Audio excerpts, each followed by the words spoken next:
김성환 평론가, 노영희 변호사 자리했습니다. 오늘 첫 번째 주제 보겠습니다. 8살 외아들은 축구클럽 승합차가 사고 나면서 돌아오지 못했습니다. 부모님은 아이는 떠났지만 법을 바꾸면 이런 사고를 더 줄일 수 있다고 호소하고 있습니다. 고 김태우 군의 아버지 김장회 씨 자리했습니다. 나오셔서 고맙습니다.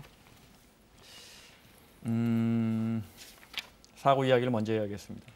2달 정도 됐습니다. 태호 군이 몇 살이었죠? 네, 12년생 8살이었습니다. 네. 질문하는 과정에서도 태호 군 사진을 보여줄 수 있으면 좀 보여주십시오. 밑으로 좀. 네. 어떻게 지내셨습니까? 2달 동안? 네, 2달 동안 제 아들 죽음에 있어서 무엇이 진짜 원인이었는지 계속 그런 것들 알아보러 다녔습니다. 네. 우리 제도의 법의 문제점들, 보완할 부분들을 여기저기서 호소하고 다니신다는 보도는 저희가 봤습니다. 그래서 모셨습니다. 네. 사고를 좀 설명해 주시면요. 2달 전에 인천 송도의 아파트 단지에서 일어났더군요. 네. 그러니까 지난 5월 15일이었는데요. 네. 그 아파트 단지 앞에 사거리가 있는데 그 네. 사거리에 지금 이제 그 문제의 네. 축구클럽 승합차가 지나가면서 그러니까 빨간불인데도 불구하고 신호 위반하고 지나가다가 네. 또 거기가 또 시속 30km로 제한되어 있는 구간입니다. 그러면 근데 단지 안에서 승합차와 승합차가 충돌한 네. 겁니까? 네. 그러니까 앞에 직진 방향으로 승합차가 가는데 신호 위반하니까 맞은편에서 이렇게 옆쪽에서 오는 차량하고 승합차하고 부딪힌 겁니다. 근데 그 과속을 굉장히 많이 해서요. 네. 그러니까 30km 제한 구간인데 85km로 차가 주행하다가 부딪힌 사고입니다. 네. 그러니까 태호가 탄 사설 축구학원 승합차에 또 다른 승합차가 과속으로 와서 충돌했다. 예, 옆쪽으로 차가 들어올 때 앞으로 진행하면서 신호 위반한 상황에서 부딪힌 것이죠. 두 차량이. 아버님 보시기에는 시간을 뒤로 돌리고 싶으시겠지만 아버님 보시기에는 저때 뭐만 좀 됐으면 사고를 막았을 수 있었을 텐데 어떤 부분이 제일 안타까우십니까? 사실 무엇 하나를 꼽기보다 반대로 그 중에서라도 무엇 하나라도 좀 잘 지켜졌으면 오히려 이런 사고가 안 났지 않았을까 이런 생각을 하게 됩니다. 사고 지점에 과속 방지턱이라든지 아니면 신호 과속 단속 카메라라든지 그리고 또 운전자 안전 운전 교육이 제대로 되었었다면 이런 일이 없지 않았을까 이런 생각해 봅니다. 네. 그 운전자는 그냥 그 학원에서 아무나 그냥 운전했던 겁니까? 아니면은 네. 아이들에 대한 안전의식이 조금이라도 있던 분이던가요? 그건 없지 않았을까 싶습니다. 어떻게 아이들 5명이 타 있는데 속도 제한 30km가 도로에서 85km 달렸었을 거며 또 빨간불인데도 신호 위반을 했다는 걸 보면 그런 네. 교육이 전혀 안 돼 있었던 분이 운전하지 않았을까 이렇게 생각해 봅니다.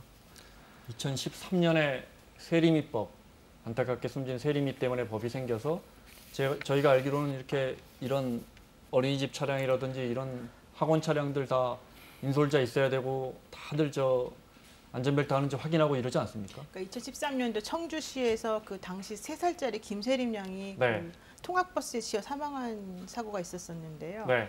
그것을 계기로 해서 도로교통법 52조하고 53조가 개정이 됐고요. 그게 세리미법. 예, 그게 바로 이제 세리미법이라고 불리우는 것인데 보호자의 탑승을 의무화하고 안전교육을 해야 되고 또 매일 그 아이들의 그 안전띠가 제대로 매여져 있는지 확인하고서 출발할 수 있게끔 이런 식으로 네. 다 바뀌었습니다. 근데 문제는 지금 이제 화면에 나오겠지만은 그 유치원하고 어린이집하고 학원하고 체육시설에 대해서는 이게 법이 적용되도록 규정이 됐는데 네. 지금 아이들이 많이 이용하는 게 바로 이제 동네 클럽이에요. 그러니까 농구 클럽, 축구 클럽 이런 클럽. 네.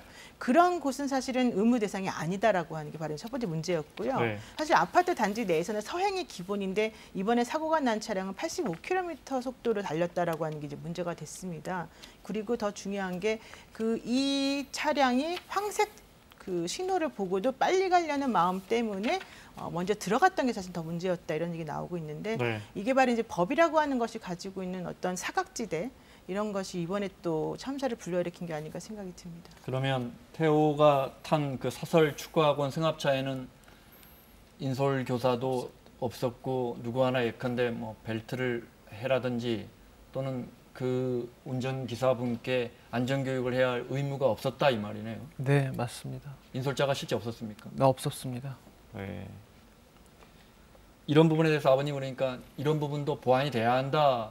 세리법에 이런 저 축구학원이라든지 이런 클럽 학원 차량을 비롯해서 더 보완이 돼야 한다 이 말씀이시군요. 그 설명을 좀 해주시면. 네. 네, 그 사고 이후에 네. 축구 클럽이 체육 시설이 아니었다고 이렇게만 포커스가 또 맞춰서 이렇게 보도를 해주시는 언론들이 있는데 네. 제가 사실 원하는 건 저뿐만이 아니라 피해 아동 부모들이 다 원하는 건 어린이들이 타는 차량은 다 똑같은 법 아래 두어서 같이 관리 감독해달라는 이런 내용입니다. 네.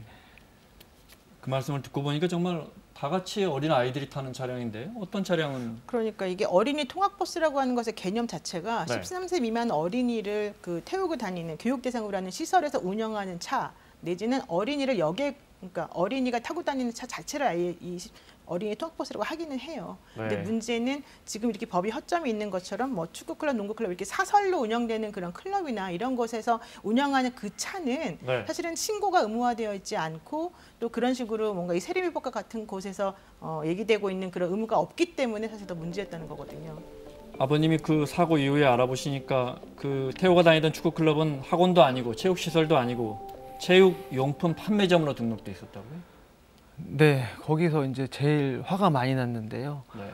그러면은 나는 아이를 축구를 배우게 하려고 학원을 보냈다고 생각해서 학원인 줄 알았거든요. 네. 그러니까 그쪽에서 운영하는 어린이 보호 차량인 줄 알고 있었고 사고 차량도 노란색으로 페인트가 다 칠해져 있었지 않습니까? 네. 근데 전혀 아니었다는 거죠. 네. 보호 대상이 아니었다는 아마 거죠. 어린아이를 학원이나 이런 클럽에 보내거나 하는 부모님들은 다 똑같이 생각할 겁니다. 그 차가 다 똑같은 차고 똑같은 학원 차량이라고 그래서 거기에 따른 똑같은 법에 적용될 거라 생각하지 누가 그게 체육용품 판매점 차라고 생각이나 했겠습니까? 저도 이번에 좀 이 사건 때문에 놀랐던 것 중에 하나가요. 저희 네. 아이도 농구 클럽을 다니거든요. 근데 농구 클럽도 똑같이 지금 체육 시설 안에 포함되어 있지 않은 것으로 네. 좀 분류가 돼 있고 아이가 타고 다니는 학원 차량이 저희 아이 같은 경우에는 노란색으로도 칠해져 있지 않았던 사실을 뒤늦게 알게 됐습니다. 네. 그러니까 그거는 기본적으로 보호해야 될 법적 대상 안에 포함되어 있지 않다는 사실을 좀 알게 돼서 저도 이제 농구 클럽에다 네. 얘기를 해야겠다는 생각을 했습니다. 네. 체육클럽 운영자 측에서는 물론 비용 문제를 이야기합니다. 잠깐 들어보겠습니다. 그래도 뭐 30년, 50년 되는 데는 이걸 달아야 돼요. 아줌마들 기사님 들고 얼굴 들고 남는 것도 없는데 할 필요 없지 않냐. 그런 게 문제가 있는 거죠. 이 질문은 드려야겠습니다. 저분들 입장에서는 비용, 인솔교사도 필요하고 교육도 받으러 가야 되고 차량에 대한 여러 장치도 부착해야 되고 아버님 어떻게 보십니까? 네, 저분들의 어려움도 충분히 이해를 합니다. 그래서 관련 법을 지금 제정해 하고 있는데, 그러니까 발의는 된 상태고 아직 회의는 통과는 안 된 상태지만 네. 어저께 이런 자리로 토론회가 마련되었었어요. 그래서 네. 거기서 오신 많은 분들이 저게 법만 만들고 규제만 할 게 아니라 실제적으로 잘 되게 되려면 예산이 편성이 돼서 저분들에게 실제 직접적으로 도움이 될 수 있는 이런 예산 편성이 돼야 된다 이런 말씀해 주셨는데 저도 매우 동감하고 있습니다. 네. 근데 저 같은 경우는 이제 사실은 좀 현실적인 안으로서 뭐 법이 통과되려면 한참 남았기 때문에 일단은 저런 그 차량을 운행하고 있는 그 사주가 우리의 그 기관은 어떻게 등록이 돼 있다라는 거를 먼저 그 부모들에게 좀 알려야 될 필요가 있고요. 네. 특히 종합보험에 그 가입되어 있는 그 연령이 얼마 정도인지 그래서 운전자가 몇 살짜리여서 이거는 되는지 안 되는지 이런 것들을 좀 확인시켜줘야 될 필요가 있지 않을까. 지금 우리 아버님 말씀하시는 것처럼 이 차량이 혹은 이 학원 여기가 학원이 아니라 그냥 체육 판매 시설을 하는 곳이다라고 하는 걸 알았더라면 사실 그냥 아무 생각 없이 그 차에 태워서 보내지는 않았을 거잖아요. 네. 그러니까 그런 것들에 대한 확인이 좀 먼저 필요한 게 아닌가 싶습니다. 네. 일각에서는 아이가 안타깝게 세상을 떠났다고 해서 그때마다 규제를 강화할 수는 없다 이런 이야기도 합니다. 근데 사실은 이제 우리가 아이를 보낸다고 할 때 전제는 아이들이 안전하게 학원을 갔다 돌아온다고 하는 걸 전제로 하는 거잖아요. 네. 근데 이건 거꾸로 얘기하면 학원이 그럴 만한 능력이 있어야 한다는 걸 전제로 하는 겁니다. 그건 일종의 약속입니다. 근데 학원에서는 우리가 비용 부담이 있으니까 안전 문제에 대해서 좀 소홀하게 내버려둬라라고 얘기하는 것은 그 네. 앞뒤가 안 맞는 얘기가 아닐까 싶습니다. 네. 아버님 그런데 이 문제 축구 클럽 차량이 그 전에도 사고를 낸 적이 있었습니까? 얼마 전에도? 네, 저희가 이 사실을 그러니까 모르고 있던 이런 사실들 부모님들 다 이런 경우 더 당하지 않도록 하려고 알리고 있던 와중에 어떤 분이 제보를 해주셨어요. 네. 약 한 달 전쯤 우리 아이들 사고 있기 전 한 달 전쯤에도 축구 클럽에서 운영하던 차가 사고를 냈었는데 그때 당시에도 젊은 운전자가 종합보험이 제대로 적용받지 못한 젊은 운전자가 운전하다가 사고를 냈던 이런 사건이 있었습니다. 네. 지금 방송 들어오기 전에 아버님하고 잠깐 얘기했는데요. 종합보험에 우리 이제 보통 들 때 이 특약을 하지 않습니까? 네. 근데 지금 다 전부 다 그 교사, 그러니까 실제로 학원차를 운영하는 사람들이 20대라고 합니다. 근데 그 학원차는 30세 이상으로 지금 종합보험에 가입돼 있다는 거예요. 그럼 결국은 30세 이상 특약으로 가입돼 있는 보험이기 때문에 지금 이번 사고에는 적용이 안 되는 겁니다. 이전 사고에도 적용이 안 됐다 그래요. 네. 그러니까 왜 그렇게 했느냐 봤더니 그 대표가 비용 절감을 위해서 차량 한 대에 한 100만 원 정도 1년에 추가 비용이 발생하는데 그것 때문에 실제로 모는 사람의 나이는 생각하지 않고 30세 이상으로 지금 특약을 만들어 놨다는 겁니다. 그 20대 운전기사 에게 무슨 안전교육 같은 게 이루어졌겠습니까? 물론 그 의무 대상도 아니고요. 지금 네. 법이 안 바뀌었기 때문에. 그 아파트 단지에서 그런데 어떻게 이렇게 과속이 가능했습니까, 아버님? 신호등도 여러 개 있었다는데. 네, 그 신호등이 실제로 그 짧은 구간에 굉장히 많이 있고요. 6개나 있었다면서요? 네, 네, 맞습니다. 근데 또 중간에 신호가 연동형 신호도 아니고 네. 중간에부터 빨간색으로 바뀌면서 이제 한참 뒤에 이제 주변께 다시 이렇게 바뀌어요. 그러니까 실제로 그 입주민들을 저희가 만나가지고 해주시는 말씀은 1년 전에도 이걸 갖고 지역 주민들이 불편상 또 안전 개선상으로 네. 요청을 했는데 전혀 바뀌지 않았다. 그러면서 오히려 저희를 보자마자 엄청 미안해하시면서 우시더라고요. 그래서 네. 무슨 일이 있었지라고 보니까 그런 일이 있었었어요. 오히려 그러니까 신호등이 너무 많으니까 사람들이 그 안에가 사람들이 많이 다니지 않고 신호등은 많고 그러니까 그냥 서서 기다려서 그 다음 또 신호 때 맞춰서 가고 이렇게 하지를 않고 그냥 무시하고 다니는 게 이제 일상화됐다 이런 얘기. 네. 말씀을 듣고 보니까 여러 제도에서 모든 사고가 그렇지만 특히 어린이들 안전사고가 그렇지만 우리 사회가 충분히 막을 수 있는 사고였고 제도로서도 막을 수 있는 사고였다는 생각이 계속 듭니다. 네. 학부모들의 이야기 잠깐 들어보겠습니다. 학원버스나 이런 걸 통해서 체육활동, 또 영어학원을 조금 안 하려고 하는 분들도 있고요. 네, 직접 픽업하려고 하시는 어머님들도 계시고 신랑이 출근할 때도 학원 차량을 덜 이용하는데 그런 데로 보내는 건 어떻게 했냐고 그러고 그래서 이번 사고 이후에 이런 스포츠 학원 차량도 사실은 뭐 학원으로 등록돼 있는지도 잘 모릅니다. 들으신 것처럼 세리법을 적용해달라 이렇게 국민청원이 있었는데 네, 20만 명이 넘는 시민들이 여기에 순식간에 동의했는데 청와대의 답변 들어보겠습니다.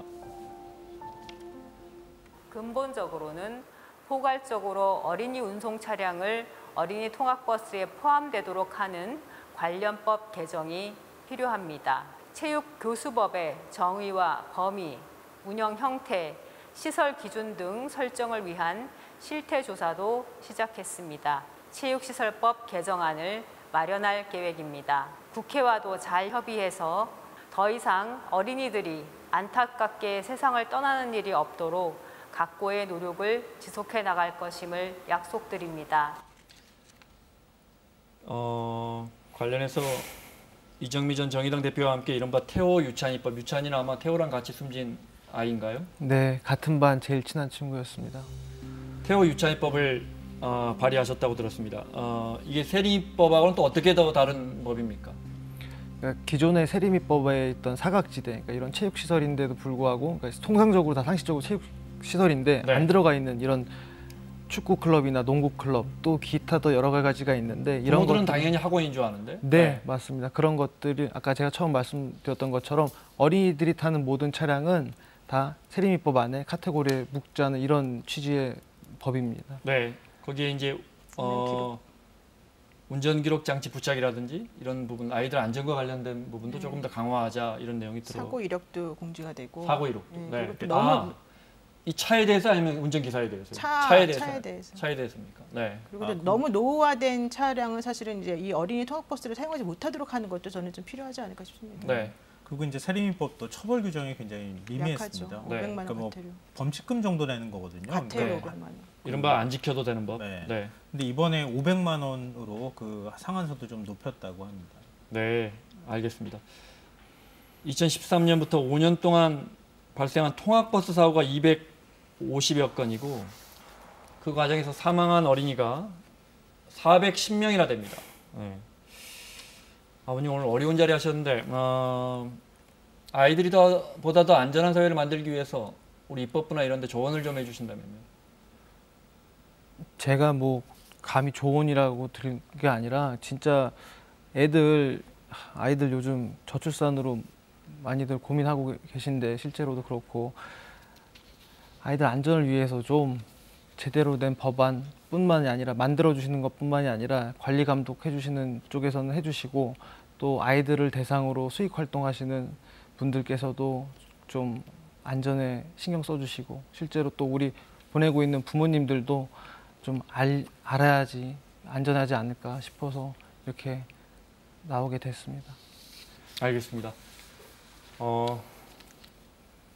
태호군 아버님 김장일 씨와 함께했습니다. 오늘 나와주셔서 고맙습니다. 감사합니다.